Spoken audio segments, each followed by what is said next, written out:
Meus irmãos, a paz do Senhor, Cláudio e o canal Discipulando com a Bíblia. Vamos estudar hoje nossa 11ª lição da nossa revista de Job, deste terceiro trimestre, como estamos estudando o livro do profeta Daniel, o livro, a vida, a visão, as profecias, as visões, as profecias de Daniel, e hoje vamos estudar o capítulo 8 do livro de Daniel, dando continuidade de outra visão que ele tem, ainda no período do reinado de Belsazar, o neto de Nabucodonosor. O título da nossa lição: Revelações sobre o tempo do fim.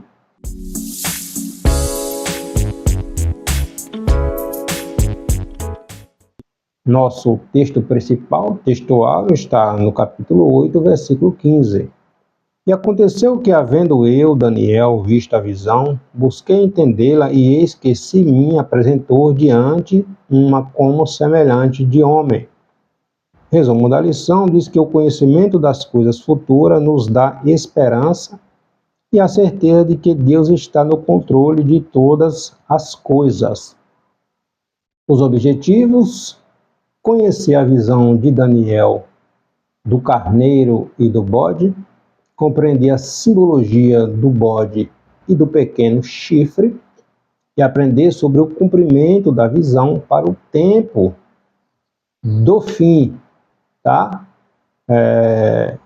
Neste capítulo 8, esse capítulo 8 do livro de Daniel, nesta visão narrada aqui por Daniel, ele vai descrever um conflito. A gente viu na lição passada, nossa 7ª lição, a visão de Daniel no primeiro ano do reinado de Belsazar, referindo-se aos 4 reinos. O capítulo 7, ali em nossa lição anterior, que nos lembra o capítulo ali onde Daniel, capítulo 2, onde Daniel tem aquela visão, onde Nabucodonosor tem um sonho daquela imagem, cabeça de ouro, braços e troncos e peito ali de prata, ventre ali de ferro, de metal, de bronze, pernas e pés, pernas de ferro e pés, metade ferro e metade barro, simbolizando os reinos da Babilônia, o reino da Medo-Persa, o reino da Grécia e o reino romano. Nessa nossa 11ª lição, contextualizando o capítulo 8, os reinos aqui deste cenário é o reino que sucedeu à Babilônia, que sucederia, na verdade, a Babilônia, que a Babilônia ainda estava na eminência, que foi o reino Medo-Persa, e em seguida vindo o reino grego, tá? Então Daniel descreve um conflito de um carneiro e de um bode, numa alusão aos impérios Medo-Persa e o império grego. Ao mesmo tempo, a passagem também descreve uma revelação sobre um dos generais de Alexandre o Grande, chamado Antíoco Epifânio, e sua representação, aqui já tem um viés escatológico, apocalíptico, do anticristo no tempo do fim. Tá? O nosso texto bíblico está no capítulo 8 de Daniel, versículo do 1 ao 6. No terceiro ano do reinado do rei Belsazar, apareceu-me uma visão a mim, Daniel, depois daquela que me apareceu no princípio. E vi na visão, acontecendo quando vi, que eu estava na cidadela de Susã, na província de Elão. Vi, pois, na visão que eu estava junto ao rio Ulai. E levantei os meus olhos e vi, e eis que um carneiro estava diante do rio, o qual tinha 2 pontas, e as 2 pontas eram altas, mas uma era mais alta do que a outra. e a mais alta subiu por último, e vi que o carneiro dava marradas para o ocidente, e para o norte, e para o meio-dia, e nenhum animal podia estar diante dele, nem havia quem pudesse livrar-se da sua mão. E ele fazia conforme a sua vontade, e se engrandecia. E estando eu considerando, eis que um bode vinha do ocidente sobre toda a terra, mas sem tocar no chão, e aquele bode tinha uma ponta notável entre os olhos. Dirigiu-se ao carneiro que tinha as duas pontas, ao qual eu tinha visto diante do rio, e correu contra ele com todo o ímpeto da sua força. Então, aqui no capítulo 8, nesses versículos lidos, Daniel vem descrevendo esta visão, que ele foi levado na visão até a cidadela, que vê posteriormente, vê-se ali a fortaleza de Suzã, onde passou a ser a capital ali do Império Medo-Persa, tá?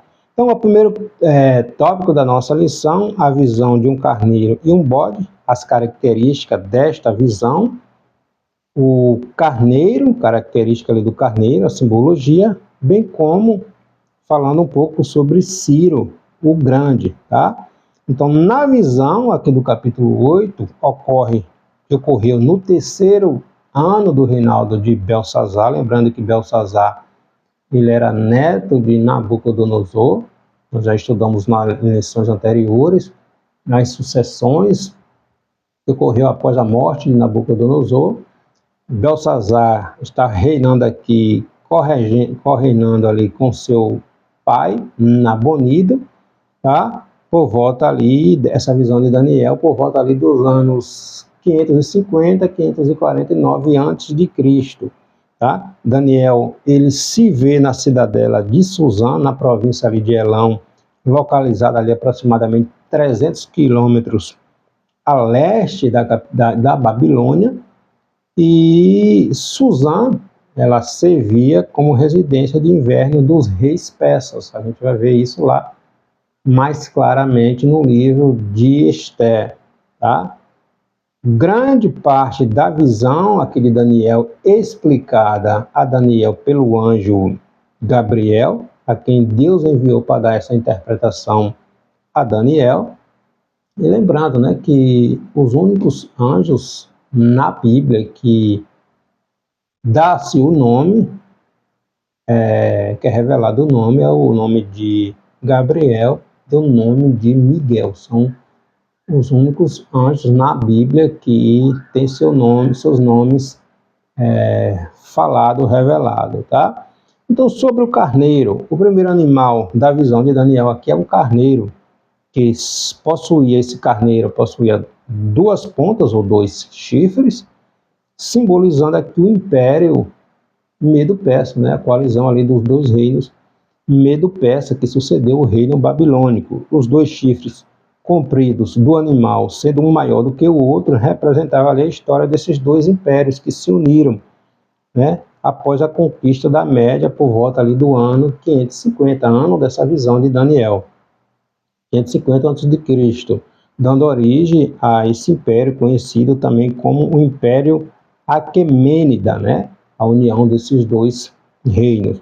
O chifre mais alto do carneiro, versículo 3, aponta para a Pérsia, tá?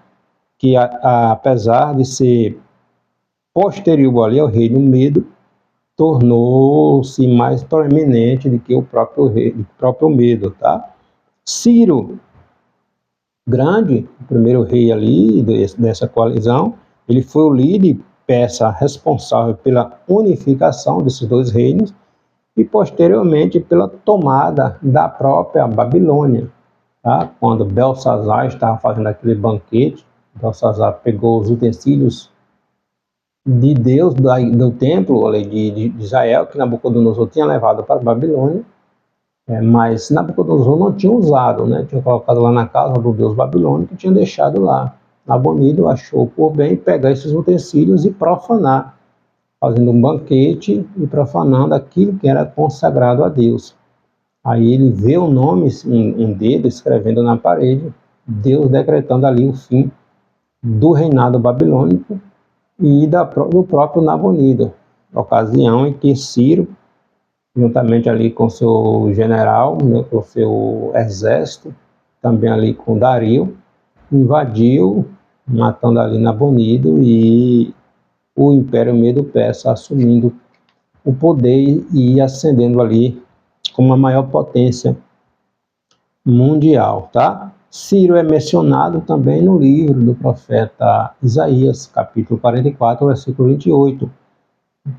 45 também, né, onde Deus levantou Ciro para colocar fim ali ao exílio dos judeus na Babilônia, né? Ciro foi quem decretou ali, assinando, dando liberdade para os judeus voltarem para a sua terra para reconstruir o templo. Ciro era filho do rei persa Cambises. Ele também conseguiu conquistar os territórios ali da Mesopotâmia, né, onde a Babilônia se situava, e de toda a Ásia Menor, onde hoje é a atual Turquia, e de territórios a leste da Pérsia, né, a parte oriental da Índia também. Então, o Império Medo-Persa expandiu sobremaneira. O segundo tópico da nossa lição vai falar sobre o bode, né? O bode, o pequeno chifre. Vai trazer uma abordagem sobre quem é esse bode, os 4 chifres que tem a ver aqui posterior, contextualizando com esse bode, e um pequeno chifre também que se levanta, tá?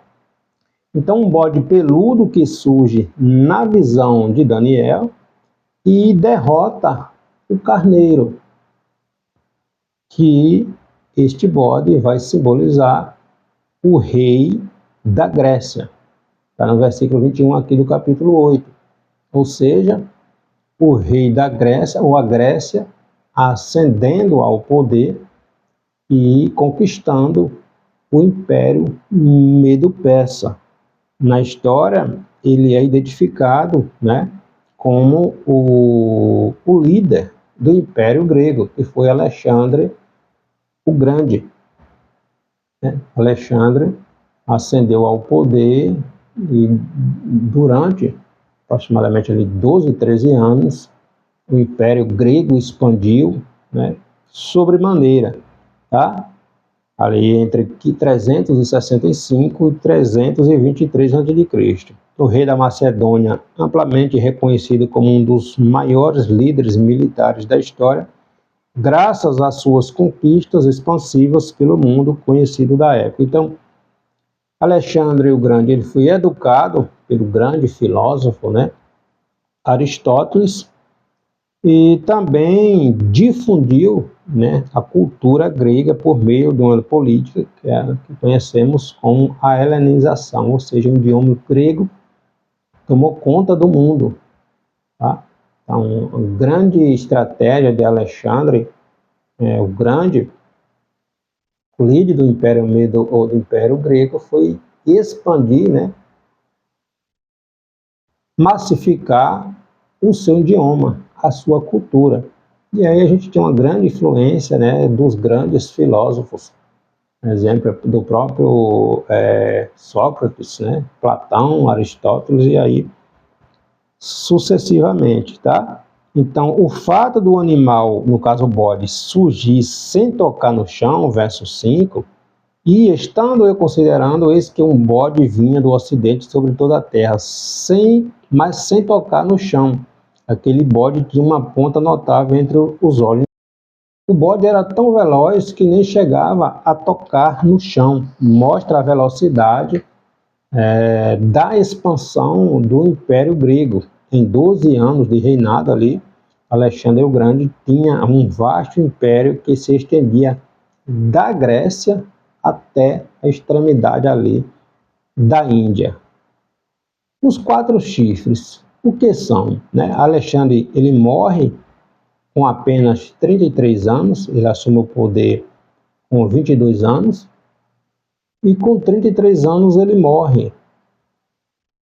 Com 20 anos ele assume o poder e com 33 anos ele morre, tá? Sem deixar sucessor. A história vai dizer que ele tinha 2 filhos, mas foram assassinados, tá? E cumprindo assim a profecia de que o seu reino seria quebrado e repartido, mas não para a sua posteridade. Isso está lá no capítulo 11, versículo 8 de Daniel. Os 4 chifres que surgem se referem à divisão do reino após a sua morte, do reino grego. Após a sua morte, o reino é dividido entre seus 4 generais. Cassandro, o nome de um, Licímaco, o nome do outro, Ptolomeu e Seleuco. Então, o império, após a morte de Alexandre, ele foi dividido em 4 partes, cada um governada por um desses generais. Cassandro reinou ali na região da Macedônia, Licímaco reinou na região ali da Trácia e Ásia Menor, Ptolomeu reinou sobre o Egito e Seleuco reinou sobre a Síria e no restante do Oriente Médio. E esse último aqui, Seleuco, o último rei incluía ali toda a região da Judéia, naquela ocasião que seria o pacto da sequência ali da profecia. Então a profecia de Daniel aqui vai focar na parte ali, né, no que Seleuco começa a governar, que incluía ali toda a região da Judéia, tá? Então, enquanto Daniel observava nesta visão, ele viu surgir de um dos 4 chifres, um outro chifre pequeno, que vai crescendo rapidamente e se lançou contra o exército do céu, versículo 10 do capítulo 8, profanando o santuário. E a gente sabe, né, que historicamente esse pequeno chifre vai falar ali, simbolizar o próprio Antíoco, né, quarto. Depois ele muda o nome para Antíoco Epifânio, ali entre 215 e 162 a.C. Ele pertencia à dinastia Seleucida. Embora ele não fosse o herdeiro do trono, né, ele era um dos generais de Alexandre, não fosse um herdeiro do trono, Antíoco ele assumiu o poder após o assassinato de Seleuco IV Filopator, e em meio a tantas intrigas, tantas vai e vem, né, tantas brigas entre esses generais e seus sucessores, né, e disputas, ao assumir o trono sírio, Seleuco ele mudou o título para Antíoco Epifânio, né, reinando de 175 a 164 a.C. Então, esse Antíoco Epifânio, ele era um homem extremamente sanguinário, antissemita, né? Um ódio terrível contra os judeus. Ele, de um temperamento cruel e sanguinário, ele cometeu diversas atrocidades contra o povo judeu, buscando de todas as formas exterminar os judeus, né? A gente vê aqui ao longo da história quanto o povo judeu ele era um povo odiado, tá? Então, em uma de suas campanhas militares, Antíoco Epifânio ele invade Jerusalém, destrói tudo aqui no período ali interbíblico, tá? Toda essa visão aqui de Daniel está acontecendo ali no período interbíblico, após o final ali do livro de Malaquias, até lá o início, onde João Batista começa a pregar no deserto, um período de 400 anos ali, onde não existia a profecia, né, onde Deus se silenciou, e nesse período aí, onde surgiram vários livros, os chamados apócrifos, né, livros que não são considerados inspirados, têm sua importância histórica, mas não fizeram parte, não entraram no cânon, né, na Bíblia Sagrada, tá? Então, durante esse período, em uma campanha militar, Antíoco Epifânio ele invade Jerusalém, entra no templo profana o templo, conforme a própria visão do profeta Daniel, lá no capítulo 10, no versículo 10, 11, né? E posteriormente ele proíbe as práticas religiosas no templo, proíbe os sacrifícios, né? Ele acaba sacrificando uma porca no templo, profanando, e o que acabou ocasionando, né, com a chamada revolta dos Macabeus, liderada ali por um judeu, por Judas Macabeu, tá? Em um período tenebroso, né? Ali no período interbíblico ou intertestamentário, várias guerras, várias lutas sanguinárias pela busca do poder, pela libertação do povo judeu desse general sanguinário e que odiava os judeus. O terceiro tópico da nossa lição, para a gente finalizar, vai falar sobre o tempo do fim. Antigo Epifânio, um protótipo do próprio anticristo, uma visão atormentadora e a humildade e a confiança diante do futuro.